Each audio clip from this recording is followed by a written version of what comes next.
හෙල්ලෝ කොහමද ළමයි? ඔය 10 වසරට පාස් වෙච්ච කෙනෙක්ද? නැත්නම් 10 වසරේ ඉඳන් 11ට පාස් වෙලා ඉන්න කෙනෙක්ද? ඉතින් ළමයි, ඔයා මේ 10 වසරේ හිටපු කෙනෙක් වුණත්, ඔයා දැන් 11 වසරේ ඉගෙන ගන්න ගමන් ඉන්න කෙනෙක් වුණත්, ළමයි ඔයාට මේ 11 වසරේදී අන්තිමේදී ලොකු එක්සෑම් එකකට ෆේස් කරන්න වෙනවා. ඒක ඔයා දන්නවත් ඇති ළමයි. ඒ වෙන මොකක්වත් නෙමෙයි. ඒකට ළමයි අපි කියනවා O level exam එක කියලා. ඉතින් ළමයි මේ O level exam එකේදී ඔයාට සිලෙක්ට් කරගන්න ඉන්න සබ්ජෙක්ට් එකක් තියෙනවා. ඕකට තමයි ළමයි අපි කියන්නේ කොමර්ස් කියන්නේ. ළමයි කොමර්ස් කියන්නේ මොකක්ද? ළමයි ඕකට තමයි සිංහලෙන් අපි කියන්නේ ව්‍යාපාර අධ්‍යයනය සහ ගිණුම්කරණය කියන සබ්ජෙක්ට් එක. එතකොට ළමයි මේ සබ්ජෙක්ට් එකේ ඔයා ලියන්න යනකොට ඔයාට පේපර් එකක් හම්බ වෙනවා. ළමයි මේ පේපර් එකේ ස්ට්‍රක්චර් එක තමයි ළමයි අද ඕගොල්ලන්ට මේ වීඩියෝ එකෙන් අපි අරන් ආවේ.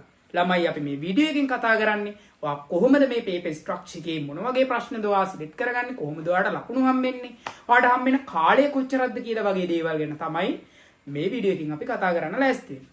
ළමයි මේ ව්‍යාපාර අධ්‍යයනයේ කොටසේ ප්‍රධාන කොටස් දෙකක් තියෙනවා. එකක් ඔයා කැමතිම කොටසක්. ඒකට ළමයි අපි කියන්න පුළුවන් ගණන් හදන කොටස, නැත්නම් ගිණුම්කරණයේ කොටස. අනික ළමයි ඔයා අකමැති නැත්නම් කටපාඩම් කරන්න තියෙන කොටස. ඒ වෙන මොකක්වත් නෙමෙයි ළමයි. එකට කියනවා අපි ව්‍යාපාර අධ්‍යයනයේ කොටස කියලා. ගොඩක් ළමයි අපි සාපේක්ෂව බැලුවොත් නම් කටපාඩම් කරන්න තියෙන කොටසට වැඩිය නම් ගණන් හදන තියෙන කොටස වැඩි. ඒ වුණාට ඉතින් මේ දෙකම අපි බැලන්ස් කරගන්න වෙනවා පේපර් එක කරන්න. නැත්නම් ඉතින් ළමයි අපිට 11 වසරට ගිහිල්ලා ඒ කියන මාක් එකක් ගන්න බැරි වෙනවනේ. ඒ මාක් එක කියන්නේ ගන්න පුළුවන් හොඳම මාක් එක තමයි. එහෙනම් ළමයි අපි මේ කතාව චුට්ටක් පැත්තකින් තියලා බලමුද අපි පේපර් එකේ ස්ට්‍රක්චර් එක කොහොමද හැදෙන්නේ කියලා. ළමයි මේ කොමර්ස් පේපර් එකේ ස්ට්‍රක්චර් එක ප්‍රධාන කොටස් දෙකකට කැඩෙනවා. පළවෙනි එක තමයි part 1 කියන කොටස, දෙවෙනි එක තමයි ළමයි part 2 කියන කොටස. ළමයි ඔයාට මේ part 1 කියන කොටසේ MCQ ප්‍රශ්න තමයි එන්නේ. ළමයි මේ MCQ ප්‍රශ්න ඔයාට එනවා ළමයි 20ක්. එකකට ලකුණු දෙක ගානේ ඔයාට ලකුණු 30කට අනිවාර්යෙන්ම ස්කෝර් කරන්න වෙනවා. එතකොට ළමයි ඔන්න ඔහොම තමයි ඔයාගේ ෆස්ට් පේපර් එක හැදෙන්නේ. එහෙනම් ළමයි අපි ෆස්ට් පේපර් එක කතා කරලා ඉවරයි ළමයි. ඊළඟට ළමයි යමුකෝ අපි බලන්න සෙකන්ඩ් පේපර් එකට. 1යි 2යි 3යි 4යි 5යි 6යි 7යි හම්බෝ ප්‍රශ්න 7ක්. ඔව් ළමයි ප්‍රශ්න 7ක් තියෙනවා. දැන් ඉතින් ළමයි කල්පනා කරා සර් කියනවා දැන් ප්‍රශ්න 7කුත් තියෙනවා. 7ටම උත්තර ලියන්නත්. දැන් කොච්චර වෙලාවක් හම් වෙනවද? මං කියන්නම් ළමයි කොච්චර වෙලාවක් හම් වෙනවද? ළමයි ඔයාට මේ ෆස්ට් පාර්ට් එකටයි සෙකන්ඩ් පාර්ට් එකටයි දෙකටම පැය හම්බෙන්නේ 3යි ළමයි. හෝ බය වෙන්න එපා. තව වෙලාවක් තියෙනවා ඔයාට හම්බෙන්නේ. බය වෙන්න එපා ළමයි. තව විනාඩි 10ක් හම්බ වෙනවා. දැන් ඔන්න ඕගොල්ලන්ගේ බලාපොරොත්තු බිඳ වැටින්නේ. ඉන්න තව වෙලාවක් හම්බ වෙනවා කියලා සර් කිව්වේ විනාඩි 10යිනේ දෙන්නේ. ඔව් ළමයි ඉතින් විනාඩි 10යි තමයි දෙන්නේ. ඒකත් තමයි මේ විනාඩි 10 ඔයාට හම්බෙන්නේ අමතර කියවීමේ කාලයකට. හරි ළමයි. පැය 3කදී කොහොමද මේ ෆස්ට් පාර්ට් එකයි මේ සෙකන්ඩ් පාර්ට් එකේ තියෙන ප්‍රශ්න 7කටයි උත්තර ලියන්නේ. බය වෙන්න එපා ළමයි. මේ මුළු ප්‍රශ්න 4ම උත්තර ලියන්න ඕනේ. හාන්න. දැන් තමයි ළමයි ඔයගොල්ලෝ සෝසුසුමක් හෙලන්නේ ලොකු. දිග හුස්මක් ගන්න.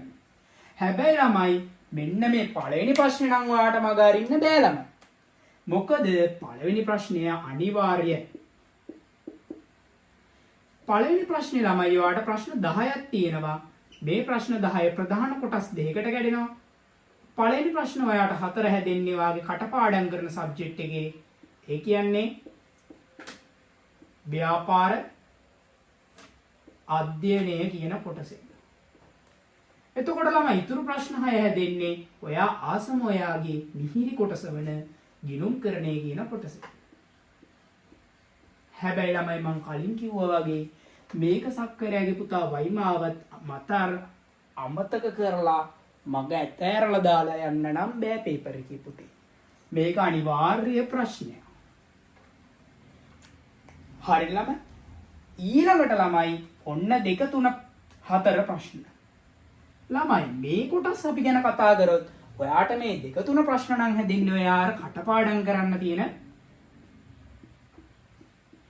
ව්‍යාපාර අධ්‍යයනය කියන කොටසේ. එතකොට ළමයි කොහොමද මේ පාඩම් ටික කලවම් වෙලා මේක හැදෙන්නේ? හරි. අපි දැන් ඒක බලමුකෝ ළමයි. ළමයි දෙවෙනි ප්‍රශ්නේ ඔයාට හැදෙන්නේ පාඩම් තුනකින්.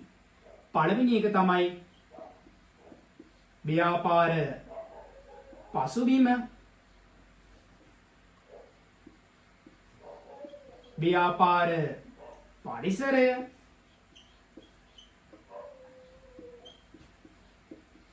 ව්‍යාපාර සංවිධාන කියන පාඩම් තුනේ. හරිනම්. එතකොට දෙවෙනි එක එහෙම හැදෙනකොට තුන්වෙනි එක ළමයි හැදෙනවා පාඩම් දෙකකින්. ඒ මොනවාද? ඒ පාඩම් දෙක. වෙළඳාම සහ උපකාරක සේවා කියන කොටස.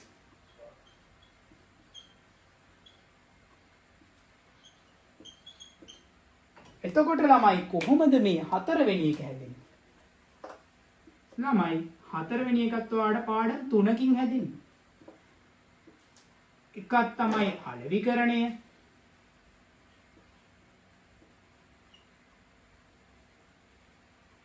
කළමනාකරණය, අනික තමයි ළමයි ආයෝජනය. ඔයගොල්ලන්ට ආයෝජනය ගැන ඉගෙන ගන්නත් තියෙනවා නේද ළමයි?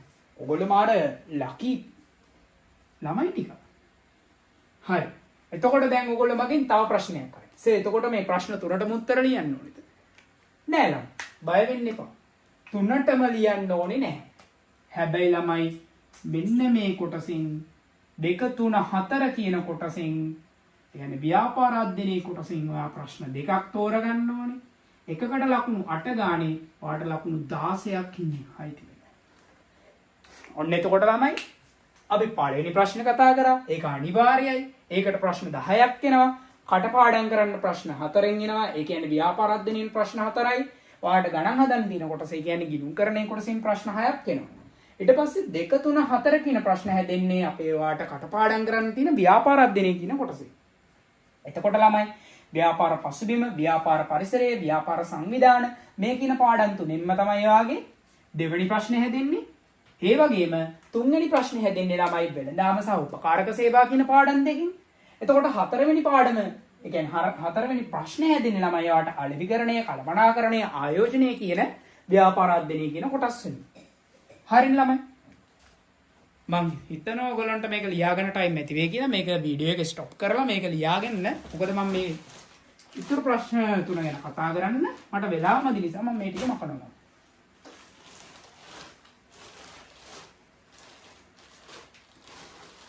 ළමයි ඔන්න ඊළඟට අපිට කතා කරන්න තියෙන්නේ මොනවද? 5 6 7 ළමයි ඔන්න ඔයාට දැන් තියෙනවා ගිණුම් කරණයේ කොටස. ගිණුම් කරණයේ කොටසෙන් ඔයාට එන ප්‍රශ්න තුන. ළමයි පළවෙනි ප්‍රශ්නේ හැදෙන්නේ ඔයාට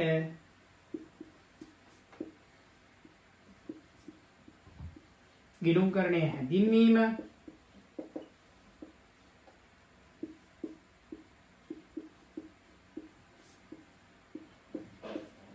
ගිණුම් කරන සමීකරණ,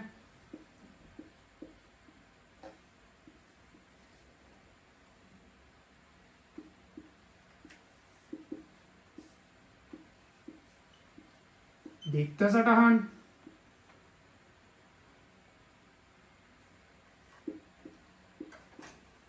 මූලික සටහන් පොත්. මූලික සටහන් පොත් අතරේ විශේෂ වෙනවා ළමයි මුදල් පොත,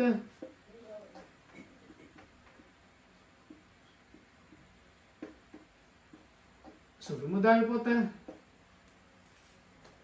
ඒ වගේම ළමයි ජර්නල්,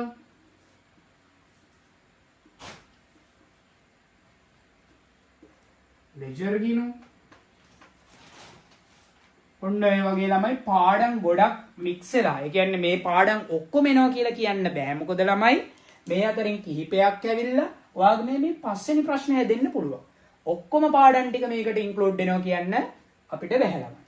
හැබැයි මේ ටිකේ කරකවල අතෑරලා තමයි මේ පාඩම් දෙක තුනක් අරගෙන පස්වෙනි ප්‍රශ්නය හදන්නේ ළමයි. හරිනේ ළමයි. එතකොට ළමයි ඔන්න අපි එමු කොහොමද මේ 6 වෙනි ප්‍රශ්නේ හැදෙන්නේ? ඒකත් හැදෙන්නේ ළමයි පාඩම් තුනකින්. පළවෙනි එක තමයි ළමයි වැරදි නිවැරදි කිරීම. ඒ වගේම ළමයි බැංකු සැසඳුම්,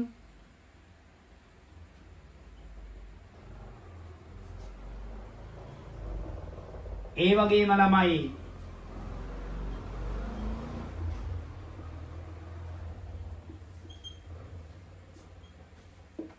නිෂ්පාදන ගිණුම්.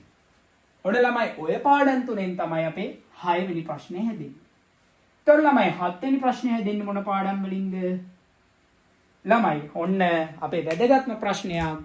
ගොඩක් ළමයි එක්සෑම් එකේදී අතහැරලා මග දාලා එන ප්‍රශ්න.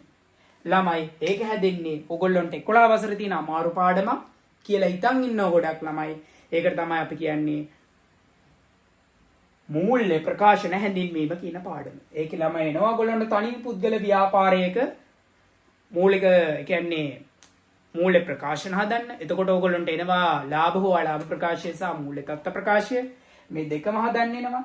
එතකොට ළමයි අපි කියන්න පුළුවන් ඔයගොල්ලන්ට ඒ පාඩම ඉන්ක්ලූඩ් වෙනවා. ඒ පාඩමට අපි කියනවා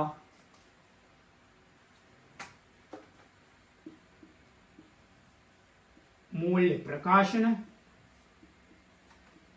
ඒ වගේම ළමයි තව එනවා ලාභ අරමුණු කර නොගත් සංවිධාන.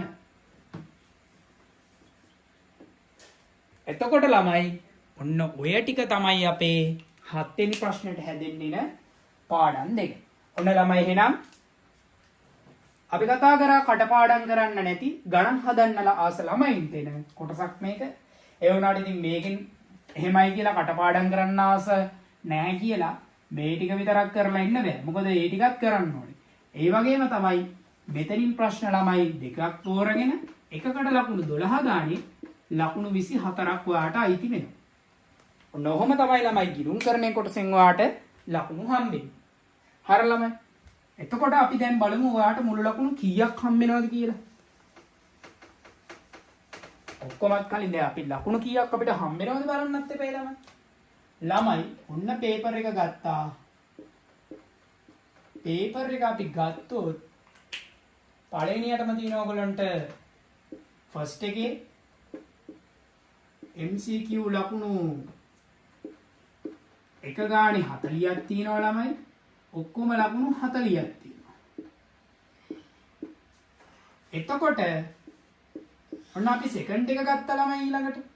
සෙකන්ඩ් එකේ ළමයි ඔන්න ෆස්ට් එක එනවා. ෆස්ට් එකට ලකුණු ඔයගොල්ලන්ට ප්‍රශ්න උප ප්‍රශ්න 10ක් එනවා. එකකට දෙක ගානේ ළමයි ඔක්කොම ලකුණු 20ක් එනවා. එතකොට ළමයි ඊළඟට 2 3 4 මේ ප්‍රශ්න වලින් ඔයා ප්‍රශ්න දෙකක් සිලෙක්ට් කරගන්නවා. එකකට 8 ගානේ ළමයි ඔයගොල්ලන්ට ලකුණු 16ක් හම්බ වෙනවා.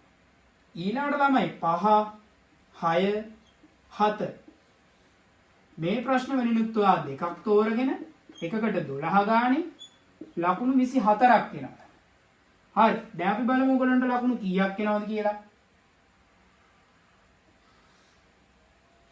ලකුණු ඔක්කොම ළමයි ඔන්න 100ක් එනවා. ඔන්න ළමයි ඔයාගේ පාස් පේපර් එකේ ලකුණු 100 හැදෙන විදිය. මතක තියාගන්න මෙන්න මේක අනිවාර්යයි.